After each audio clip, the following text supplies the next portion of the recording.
नमस्कार मेरे प्यारे दोस्तों, जय हिंद, जय भारत और भारत माता की जय। मैं निर्देश भारद्वाज आज फिर आपके सामने हाजिर हूँ अपनी पीवाईक्यू की सीरीज को लेकर के। जैसा कि हम और आप जानते हैं कि यूपीएसआई का एग्जाम बहुत जल्दी ही होने वाला है, तो हमारी पूरी टीम ने बड़ी शिद्दत के साथ आप लोगों के लिए फ्री ऑफ कॉस्ट यूट्यूब पर टॉपिक वाइज पीवाईक्यू की सीरीज चलाई हुई है। तो चलिए, मैं निर्देश भारद्वाज उसी को आगे बढ़ाता हूँ। ठीक है। मैंने जो अपनी पीवाईक्यू की जो सीरीज स्टार्ट की हुई है वो एंशियंट हिस्ट्री से स्टार्ट की है। आज हमारा जो टॉपिक है वो वैदिक संस्कृति का टॉपिक है और क्लास नंबर जो है दूसरी है। तो चलिए दोस्तों, लेते हैं अपना जो है क्लास सेकंड और पीवाईक्यू की सीरीज लेते हैं। यूपीएसआई के लिए इस सीरीज को जो हमने बहुत ही बेहतरीन तरीके से जो है स्टार्ट किया हुआ आप लोगों के लिए। चलिए, आज मैं पहला क्वेश्चन लेता हूं वैदिक संस्कृति का आप लोगों के लिए।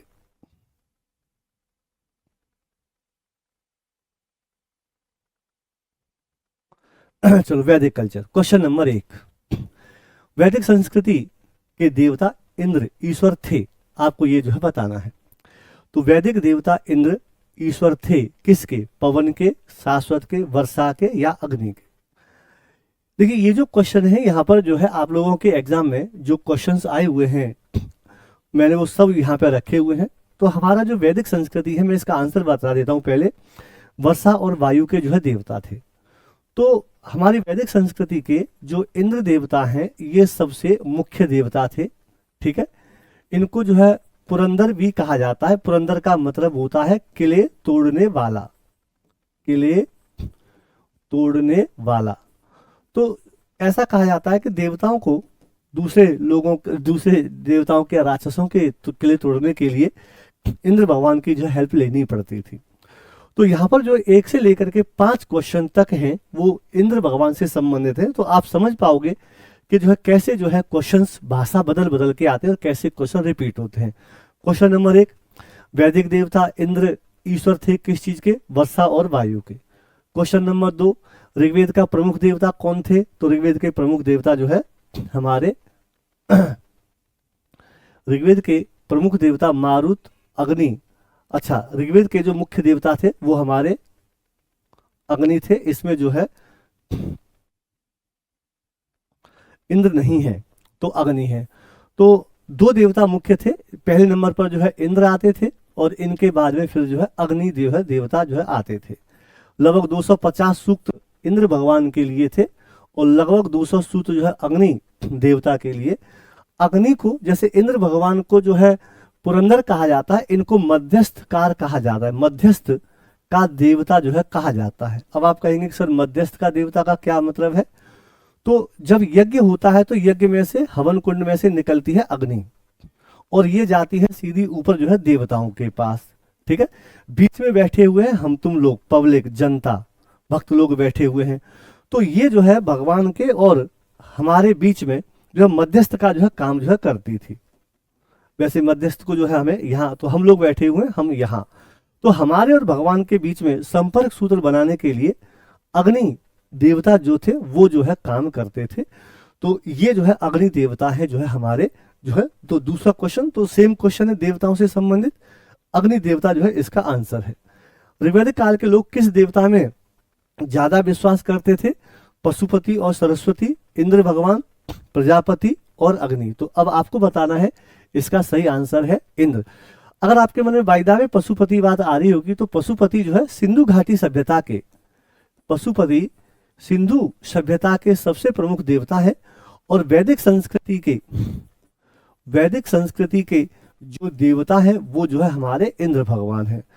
अग्नि भगवान जो है हमारे दूसरे नंबर पर आ जाते हैं। बचे इसमें जो है प्रजापति, क्योंकि हमें कोशिश करनी है कि हम सभी ऑप्शंस को एक साथ, सभी विकल्पों का जो है हम समाधान जो है कर पाए। ऐसा नहीं है कि केवल आंसर लगा करके और बनते आगे बढ़ते हुए चले गए। तो हमारे जो प्रजापति हैं ये उत्तर वैदिक काल के मुख्य देवता जो है बन जाते हैं। कौन से? ये उत्तर वैदिक काल में जो है हमारे प्रमुख देवता बन जाते हैं। और एक क्वेश्चन और बता देता हूं जो आपके एग्जाम में आता है। सभा और सम्मति को, सभा और सम्मति को, सभा और सम्मति को, ठीक है, इनकी जो है मुख्य देव 2 पुत्रियां जो है माना गया है। तो ऋग्वैदिक काल के लोग किस देवता पर भरोसा करते थे? इंद्र भगवान पर भरोसा करते थे, जिन्हें पुरंदर जो है कहा गया है।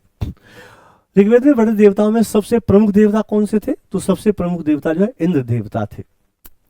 अब चलते हैं क्वेश्चन नंबर 5। किस देवता के लिए ऋग्वेद में पुरंदर, यही मैं आपको बता रहा था, किस देवता के लिए पुरंदर शब्द का प्रयोग किया गया है? तो इंद्र भगवान के लिए पुरंदर शब्द का जो है प्रयोग किया गया है। प्राणों की कुल संख्या कितनी है? अगला क्वेश्चन, और डिफरेंट क्वेश्चन है ये देवताओं से हटके। प्राणों की कुल संख्या कितनी है, जल्दी से बताओ। तो प्राणों की कुल संख्या 20, 18, 16, तो प्राणों की कुल संख्या 18 है। ठीक है, और ये जो है हमारे हिंदू शास्त्र के जो है प्रमुख ग्रंथों में शामिल होते हैं, 18 है। और चलिए, इनके जो लेखक हैं उनका नाम जो है माना जाता है लोमहर्ष और उग्रश्रवा। लोमहर्ष और उनके पुत्र उग्रश्रवा को जो है इनका जो है रचयिता माना जाता है। हिंदू मिथक शास्त्र में कितने पुराण हैं? तो देखो हिंदू में, अब ये क्वेश्चन जो है आपको मैं इसलिए दिखा दे रहा हूं 10 सेकंड के अंतर्गत कि किस प्रकार से जो है हमारी भाषा को चेंज करके प्रश्न जो है आ जाता है। तो क्वेश्चन हो गया 18 आंसर। वैदिक साहित्य में प्रयुक्त बही शब्द जो है किसके लिए प्रयोग होता है, बताइए। बही, वैदिक साहित्य में बही शब्द जो है किस लिए प्रयुक्त होता है? जौ के लिए, तिल के लिए, गेहूं के लिए, या जो है चावल के लिए। तो वैदिक साहित्य में जो किताबें लिखी गई हैं उनमें बही शब्द हमारे जो है चावल के लिए जो है प्रयोग होता है। तो अगर आगे चल करके भविष्य में अगर आपसे कभी चावल की जगह पर बही आ जाए तो जो है आप उसको जो है मान लेंगे। जौ के लिए जो है यव शब्द होता है, ये भी जो है आप याद कर लो, ये भी जो है आपके एग्जाम में पूछा जाता है। इसी के साथ साथ गेहूं के लिए गोधूम शब्द जो है प्रयोग होता है, गोधूम। ये क्वेश्चन आते हैं, तो एक क्वेश्चन से हमें 4 क्वेश्चन की जो है तैयारी करनी है। और उधड़ को नहीं है पर मैं लिख देता हूं। उधड़ जो हमारी फसल होती है उसको जो है माड़ कहा जाता है। ठीक है, और लास्ट में मूंग को मुदग कहा जाता है। जो मूंग हमारी जो है दाल है उसको मुदग जो है कहा जाता है। ये चीज जो है मैंने आपको बता दी। ठीक है, जौ को यव कहा जाता है, बहुत पवित्र होता था। गेहूं को गोधूम कहा जाता है, चावल को बाही कहा जाता है, उधर जो दाल है उसको माण कहा जाता है, मूंग को जो है मुदग कहा जाता है वैदिक साहित्य में। वैसे कौन सा वेद सबसे प्राचीन है? वेद सबसे प्राचीन है, बहुत बच्चों का क्वेश्चन है, आप बता ही देंगे। अथर्ववेद, सामवेद, ऋग्वेद, यजुर्वेद। तो सबसे प्राचीन वेद हमारा ऋग्वेद है। तो ऋग्वेद के बारे में अगर हम जाने, ये सबसे प्राचीन वेद है।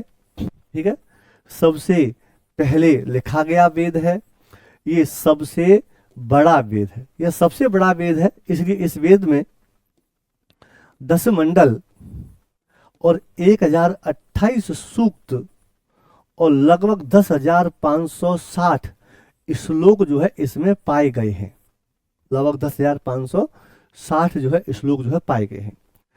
ठीक है, अगर हम बात करते हैं सामवेद, यजुर्वेद और ऋग्वेद, एक चीज और आपको बता देता हूं कि इन तीनों वेदों को मिलाकर के हमारे इतिहास में इनको वेदेत्री कहा जाता है, टॉप 3 वेदों को।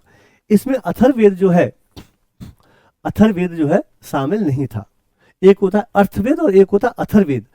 तो अथर्ववेद का विषय क्योंकि जादू टोना है, इसलिए जो है इसको वेदों की श्रेणी में शामिल नहीं किया गया था। जादू टोनों का अध्ययन किस वेद में होता है? जैसा कि मैं अभी बता रहा था कि वेदत्रयी में 3 वेद शामिल किए गए थे, हमारे अथर्ववेद को इसमें शामिल नहीं किया गया था क्योंकि अथर्ववेद का विषय जादू टोना है। तो फिर जो है रिवाइज करिए, क्योंकि आपके एग्जाम में क्वेश्चंस रिपीट होते हैं। सामवेद, यजुर्वेद और इनको तीनों को मिला करके जो है वेदेत्री कहा जाता है, क्योंकि यह पूजा पाठ से जुड़े हुए हैं। इसमें जो है जादू टोना है, इसीलिए जो है इसको शामिल जो है नहीं किया गया था। ठीक है, चलिए एक क्वेश्चन और बता दो साथ के साथ। अगर ये क्वेश्चन आए कि जड़ी बूटियों का उल्लेख दवाई वगैरह के लिए कहाँ प्रयोग होता है, तो ये क्वेश्चन आ चुका है। जड़ी बूटियों का उल्लेख अथर्ववेद में प्रयोग होता है। क्योंकि आप और हम लोग ऑनलाइन में हैं, मेरी क्लास के बाद में ये क्वेश्चन उठाओगे कि सर ऋग्वेद का जो उपवेद है आयुर्वेद, उसमें भी तो चिकित्सा है, तो हो सकता है कि जड़ी बूटियों का उल्लेख उसमें हो। नहीं, यही तो बस ध्यान रखना है। मैं आपको बता देता हूं, आप जिस क्वेश्चन को उठाओगे, ऋग्वेद का जो उपवेद है, ऋग्वेद का जो उपवेद है उसका नाम है आयुर्वेद। और आयुर्वेद के हिसाब से आप कहोगे क्योंकि इसमें चिकित्सा के बारे में जो है जानकारी दी गई है, तो आप कहोगे सर चिकित्सा से संबंधित जानकारी तो सर इसमें होनी चाहिए, बिल्कुल है, लेकिन जहां जड़ी बूटियों से इलाज करने की बात आएगी वहां पे आपका अथर्ववेद जो है आंसर होगा। ठीक है, चलो। शास्त्रीय संगीत के सिद्धांत की विवेचना जो है की गई है ऋग्वेद में, अथर्ववेद में, सामवेद में, यजुर्वेद में, तो इसका सही आंसर है सामवेद। ठीक है, सामवेद की बात कर लेते हैं। सामवेद जो है संगीत से संबंधित जो है एक हमारा वेद है। इसको हमारे भारत में संगीत का जनक जो है कहा जाता है। हमारे यहाँ जो सरगम शब्द जो होता है, सरगम जिसमें 7 स्वर होते हैं, सा रे गा मा पा धा नी, तो सरगम शब्द जो है इसी में जो है हमें मिलता है।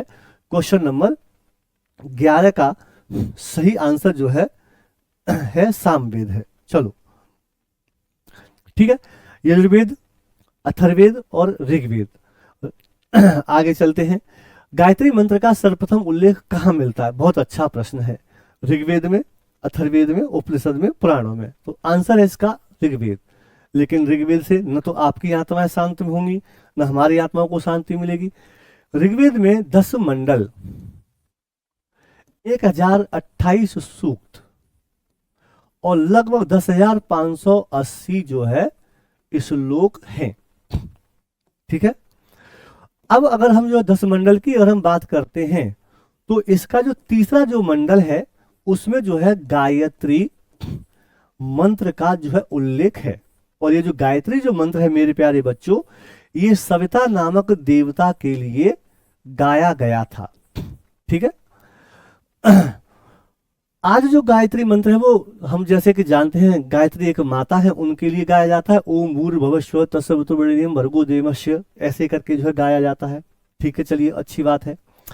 जानकारी मिलती है कि ऋग्वेद में जो हमारे पाठ जो इसके अंदर जो होते हैं, तो गायत्री नामक जो है छंद के अंतर्गत ये आता है, इसलिए इसका नाम जो है गायत्री मंत्र जो है रखा गया था। तो गायत्री मंत्र सविता नामक देवता के लिए गाया जाता था, जिनको जो है हम सूर्य भगवान के नाम से भी जो है जानते हैं। ओके, चलो।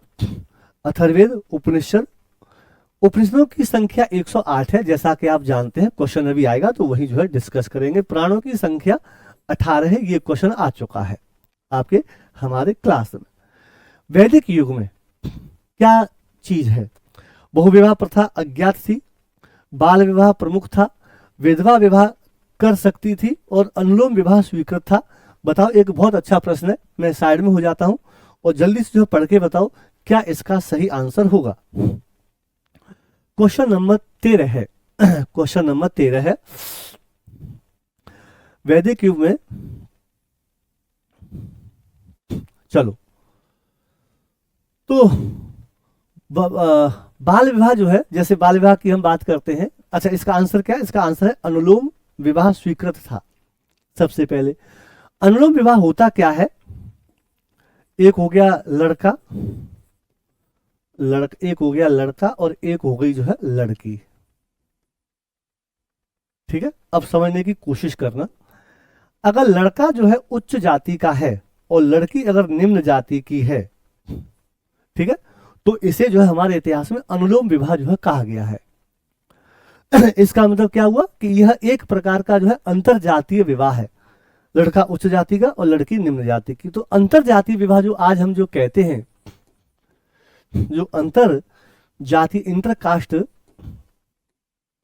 अंतर जातीय विवाह की जो हम बात करते हैं, वो जो है यहाँ 2 प्रकार से है। अंतर जातीय विवाह हमारे यहाँ टोटल जो है 2 प्रकार से जो है, अरे हट जा भैया, 2 प्रकार से चलते हैं। एक, लड़का अगर उच्च जाति का, लड़की अगर निम्न जाति की है तो उसे अनुलोम कहेंगे। और अगर यही हो जाए कि लड़का अगर निम्न जाति का हो, लड़की अगर उच्च जाति की हो जाए, तो इसे कहेंगे प्रतिलोम विवाह। इसे क्या कहेंगे, इसे जो है कहेंगे प्रतिलोम जो है विवाह कहेंगे। ठीक है, चलो आगे चलते हैं। तो अनुलोम विवाह हो गया। तो अंतरजातीय विवाह चलते थे। यहाँ बाल विवाह जैसी चीज हमारे सभ्यता में यहाँ पर जो है नहीं चलती थी। चलो, विधवा विवाह होता था और उसमें ये कहा गया था कि अगर कोई महिला विधवा हो जाती है तो वो अपने देवर के साथ में या अपने जो है जो उसके जीजाजी होते हैं उनके साथ में जो है विवाह करके संतान को जन्म दे सकती है। इसे नियोग प्रथा जो है कहा गया है। भारत के प्रतीक चिन्ह के आधार भारत के प्रतीक चिन्ह की आधार पट्टी पर अंकित सत्यमेव जयते, वाह क्या बात है, किससे लिया गया है? जिसका मुझे था इंतजार वो घड़ी आ गई, आ गई। तो देख लो वो घड़ी आ गई आपकी जो है।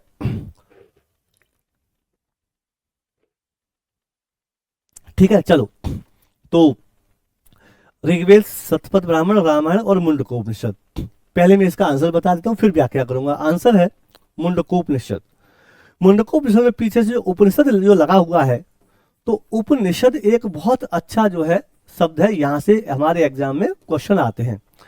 ब्राह्मण, क्षत्रिय, वेद, ब्राह्मण, अरण्यक और उपनिषद। वेदों के बाद में अगर किसी भी किताब ने सबसे ज्यादा नाम कमाया है तो उसका नाम है उपनिषद। इनकी संख्या टोटल 108 है। उप का मतलब होता है पास और निषद का मतलब होता है बैठना।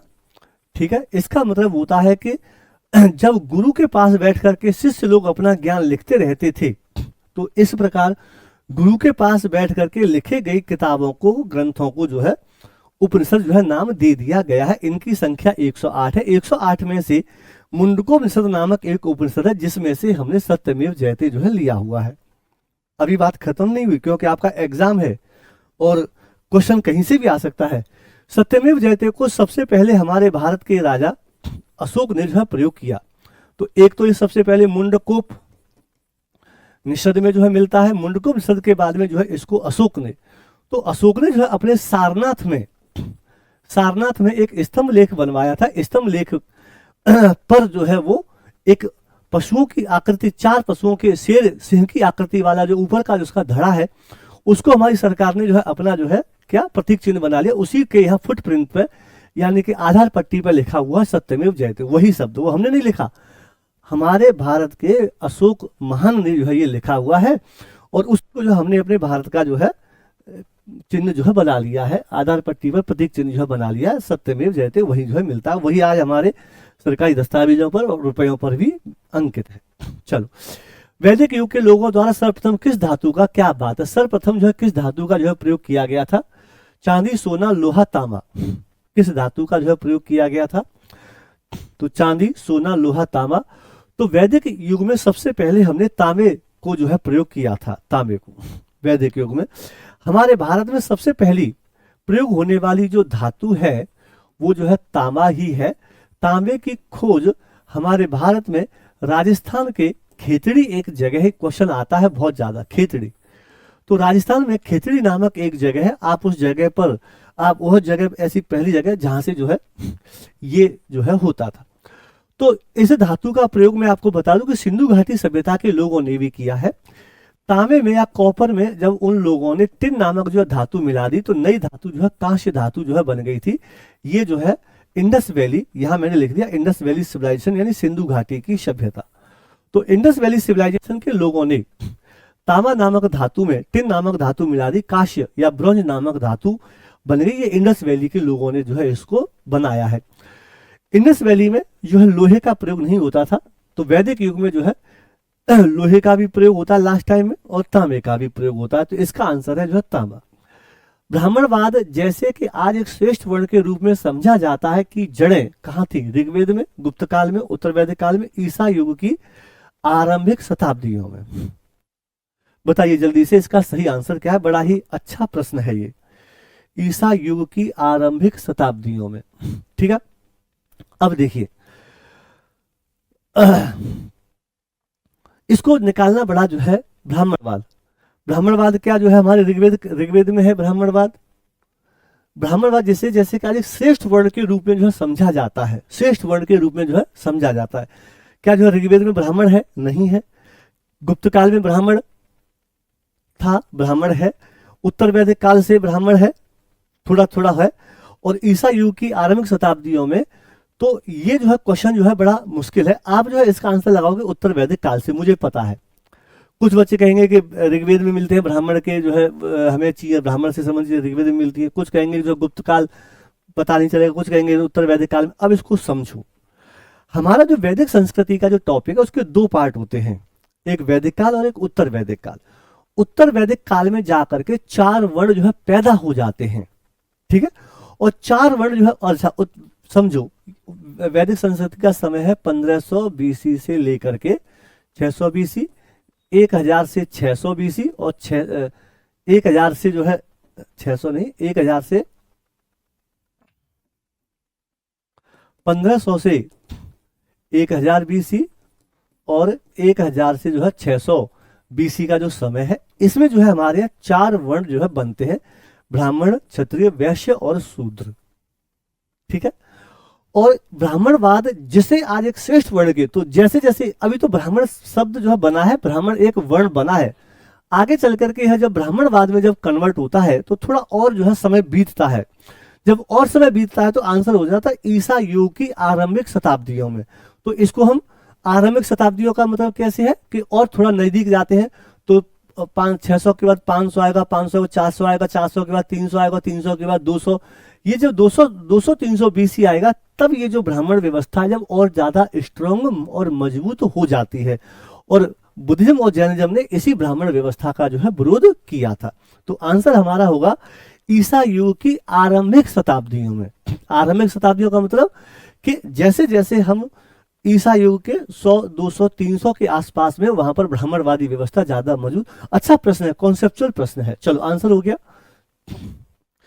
17वां क्वेश्चन, आर्य लोग भारत में कहां से आए थे? ठीक है, तो आगे आने वाले जो आपके जो 3 क्वेश्चंस हैं 16, 17, 17, 18, 19, 20 वो आर्यों से संबंधित है। आंसर है मध्य एशिया से, सेंट्रल एशिया से। अब मैं इसका कॉन्सेप्ट आपको समझा देता हूं तो बाकी सब प्रश्न जो है सॉल्व हो जाएंगे। ये हमारा भारत है, भारत से हजारों किलोमीटर दूर ये सेंट्रल एशिया या मध्य एशिया नामक एक जगह थी। सबसे पहले तो आर्य कहाँ के निवासी से, इस बात को लेकर के विवाद होता है। कोई कहता है कि तिब्बत से आए थे, कोई कहता नॉर्थ अमेरिका से आए थे, कोई कहता साउथ अमेरिका से आए थे, कोई कहता यूरोप से आए थे। तब जो है एक अंकल जी आते हैं, उनका नाम याद रख लेना, वो एग्जाम में पूछा जाता है, मैक्स मूलर। हिंदी में लिख देता हूं मैं, मैक्स मूलर। तो मैक्स मूलर ने इस बात पर जोर दिया और यही बात मान ली आर्य जो है मध्य एशिया नामक जगह के निवासी थे।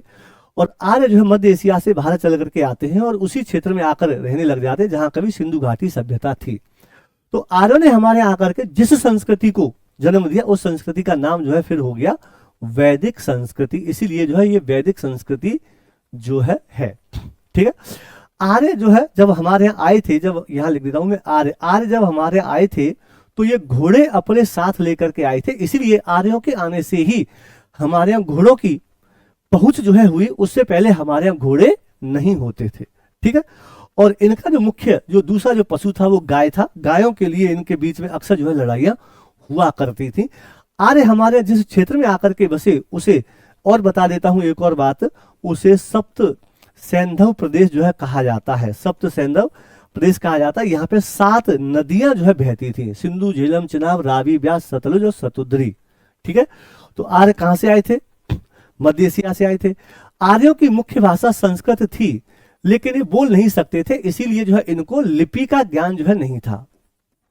ये लिख नहीं सकते थे, केवल बोलते थे, बस इतना ध्यान रखना। अब इस पूरे आंसर के आधार पर हम देख लेते हैं हमारे कौन कौन से प्रश्न जो है आगे आने वाले। तो आर्य लोग भारत में कहां से आए? मध्य एशिया से आए। भारतीय पटल पर आर्य लगभग कब से कब तक बीच में थे? तो आर्य हमारे यहाँ 1500 से लेकर के और लगभग जो है 600 के बीच में थे। अब इसको जो है आपको देखना है कि इसके नजदीक वाला इसमें सबसे अच्छा समय कौन सा, सबसे नजदीक। गलत नहीं है ये प्रश्न, ये आपके एग्जाम में आया हुआ प्रश्न है, ये मत समझना कि ये गलत होगा, गलत नहीं है। ये जो है केवल जो है इसके नजदीक जाना है। तो क्या 325 और 185 है? ये तो मौर्य वंश का ये नहीं है। क्या 300 और 250? ये भी नहीं है। क्या 2500 और 2000? ये लगभग है। और 3000, 2500 तो बिल्कुल नहीं है। तो 1500 के नजदीक जो है 2000 ज्यादा है, 1500 के नजदीक 2500 नहीं है। तो हमारा आंसर जो है होगा ये। आप कहेंगे कि सर ऐसा तो कभी हमने सुना ही नहीं। कभी कभी एग्जाम में बच्चों को फंसाने के लिए ऐसे प्रश्न पूछ लिए जाते हैं जो आंसर के सबसे नजदीक हों। जैसे पीछे हमने जो एक प्रश्न किया कि वैदिक संस्कृति की सबसे मुख्य देवता इंद्र भगवान थे, और इंद्र ना हो फिर अग्नि हो, और अग्नि के बाद के और हो, तो सबसे मुख्य फिर हम जो है अग्नि को आंसर लगाएंगे ना। तो जो है होता है उसी आधार पर जो है हमें आंसर देना होता है। चलो आगे चलते हैं। आर्य भारत में किस रूप में भारत आए थे? सौदागर तथा खानाबदोश, शरणार्थी, आक्रमणकारी। आर्य हमारे यहाँ एक आक्रमणकारी के तौर पर जो है आए थे, ऐसा जो है माना जाता है। ठीक है, वैसे तो ये चारागाह भी जो है इसमें आंसर होता है, लेकिन प्राइमरी आंसर जो है आक्रमणकारी होता है। और ये जो है कहां से आए थे? मध्य एशिया से भारत आए थे, सप्त सिंधु क्षेत्र में आकर के जो है श्रेष्ठ हो गए। आर्य कब भारत आए थे? अभी जो मैंने आपको समय बताया उसी समय आए थे। कब आए थे? उसी समय आए थे। कब आए थे? उसी समय आए थे। 2500 से 18, 2000 से 1500, 2000 से 1000, तो 1000 से जो है 1500। तो सही आंसर जो है इसका 1500 से 1000 के और जो है नजदीक हो गया। ठीक है, बिल्कुल क्लोज है। 1500 से 600, 600 का पहला वाला में आए थे। चलो, प्राचीन हिंदू विधि पर लेख को, प्राचीन हिंदू विधि का लेखक किसे माना जाता है? प्राचीन हिंदू विधि का मतलब होता है कानून। वाल्मीकि, वशिष्ठी, मनु। इसका आंसर है मनु। तो मनु साहब को हमारे कानून का प्रथम लेखक जो है कहा जाता है, और इन्होंने जो मनु स्मृति जो किताब लिखी है वो जो है कानून के ऊपर सबसे पहली किताब जो है मानी जाती है। ठीक है, तो मनु स्मृति जो है इसका बिल्कुल एकदम टकाटक सही आंसर है। ठीक है, मनु स्मृति जो है शुंग काल के समय में ऐसा है। हिंदू विधि को सर्वप्रथम संहिताबद्ध किसने किया? तो मनु साहब ने जो है किया। हिंदू विधि को सर्वप्रथम संहिताबद्ध मनु साहब ने किया। पाणिनि किस विषय के प्रसिद्ध विद्वान थे? पाणिनि, पाणिनि किस विषय के प्रसिद्ध विद्वान थे बताओ? तो पाणिनि भाषा और व्याकरण के, आयुर्वेद के, खगोल विज्ञान के, या जीव विज्ञान के जो है? तो पाणिनि भाषा और व्याकरण के जो है प्रसिद्ध विद्वान थे। पाणिनि ने जो है अष्टाध्यायी नामक जो है एक किताब लिखी थी। अष्टाध्यायी जो व्याकरण के ऊपर हमारी भारत की पहली किताब जो है मानी जाती है। व्याकरण के ऊपर ये जो है हमारी पहली किताब जो है मानी जाती है। ठीक है, चलिए आयुर्वेद क्या है? आयुर्वेद ऋग्वेद का उपवेद है। तो मैं लिख देता हूं, आपको याद रहेगा। उपवेद है किसका? ऋग्वेद का। ये भी एग्जाम में आता है आपके में। खगोल विज्ञान, खगोल विज्ञान के सबसे बड़े जो लेखक हैं उनका नाम है वराह मिहिर। खगोल विज्ञान के ऊपर इन्होंने पंच सिद्धांतिका नामक बहुत बढ़िया किताब लिखी है जो एग्जाम में बहुत आती है। सिद्धांतिका ये एग्जाम में आती है, इसलिए मैं बता दे रहा हूं। आगे जब हम पढ़ेंगे ना तो क्वेश्चन करेंगे, उनमें मिलेगी। चलिए ठीक है, आगे चलते हैं। हिंदू विधि पर एक पुस्तक मिताक्षरा किसने लिखी? मिताक्षरा बहुत फेमस किताब है। नए चंद्र, अमोघ वर्ष, विज्ञानेश्वर या कदम। क्वेश्चन नंबर जो है 24 है। हिंदू विधि पर मिताक्षरा नामक पुस्तक किसने लिखी? चलो, तो इसका सही आंसर है विज्ञानेश्वर। विज्ञानेश्वर ने हिंदू विधि के ऊपर एक किताब लिखी मिताक्षरा, जो कि मनुस्मृति की, मनु साहब की मनुस्मृति के अलावा एक बहुत ही इंपॉर्टेंट किताब है। बेसिकली यह जो किताब है ये याज्ञवल्क्य स्मृति के ऊपर टीका है। तो याज्ञवल्क्य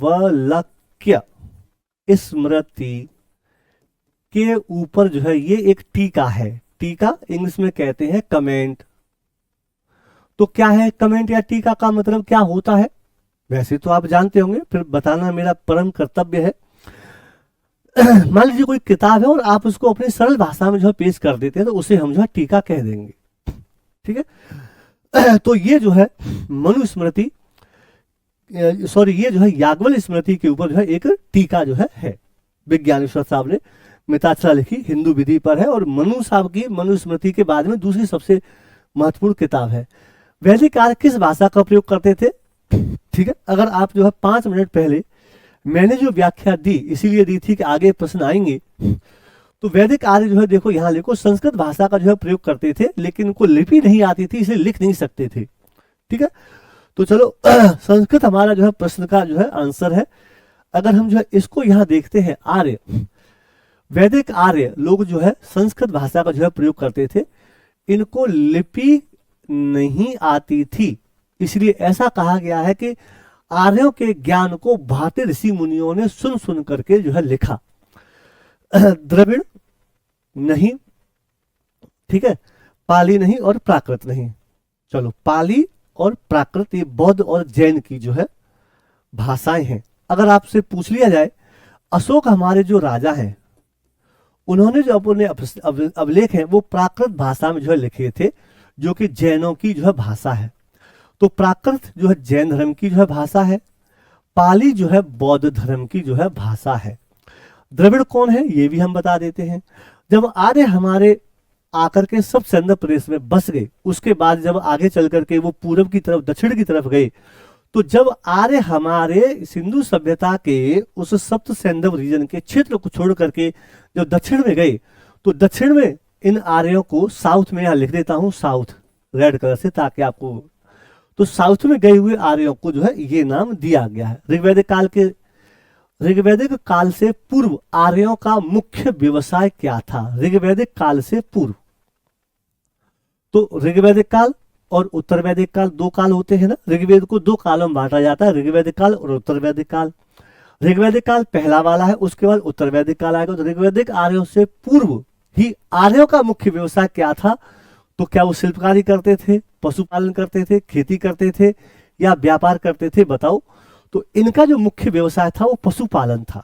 कहते हैं ये पशुपालन करते थे, और हमारे यहाँ जो है ये इसी प्रकार के जो है आगे चल करके जो इनका, ठीक है, खेती करते थे, पशुपालन जो है करते थे। ठीक है, और पशु में भी इनका जो सबसे बड़ा जो मुख्य जो था वो जो है गाय था, गाय। तो गाय को जो है हमारे यहाँ अघन्या कहा गया है, जिसका वध न किया जा सकता हो। क्वेश्चन नंबर, निष्क शब्द का प्रयोग वैदिक काल में आभूषण के लिए होता था। ये इस प्रश्न का उत्तर इसमें दे दिया है कि वैदिक काल में जो निष्क नामक जो एक आभूषण होता था जो पहना जाता था, जिसका अर्थ बाद में किस रूप में जो है हुआ, जिसका प्रयोग बाद में सिक्के के रूप में जो है प्रयोग होने लगा। तो आगे चल करके निष्क नाम का एक सिक्का भी जो है हम लोग जो है बनाने लगे और उसका जो है प्रयोग करने जो है लगे थे। ठीक है, चलिए शायद आखिरी क्वेश्चन होगा हमारा वैदिक संस्कृति से। चलो 27 क्वेश्चन जो हो गए मेरे प्यारे दोस्तों। हमने छोटी छोटी क्लास लेने का जो है बीड़ा उठाया है, बड़ी बड़ी क्लास नहीं। ठीक है, छोटी छोटी क्लास लेने का जो है बीड़ा उठाया है। और मेरे प्यारे दोस्तों, आप जो है इसमें देखेंगे कि हमने इस क्लास में हमने वैदिक संस्कृति को जो है पूरा किया है। अगले वाले हमारे जो चैप्टर होगा उसमें हम बौद्ध धर्म और जैन धर्म को लेकर के आएंगे। बहुत ही शानदार जो है आपका क्लास रहेगा। तो आज की क्लास को यहीं समाप्त करते हैं। टाटा बाय बाय।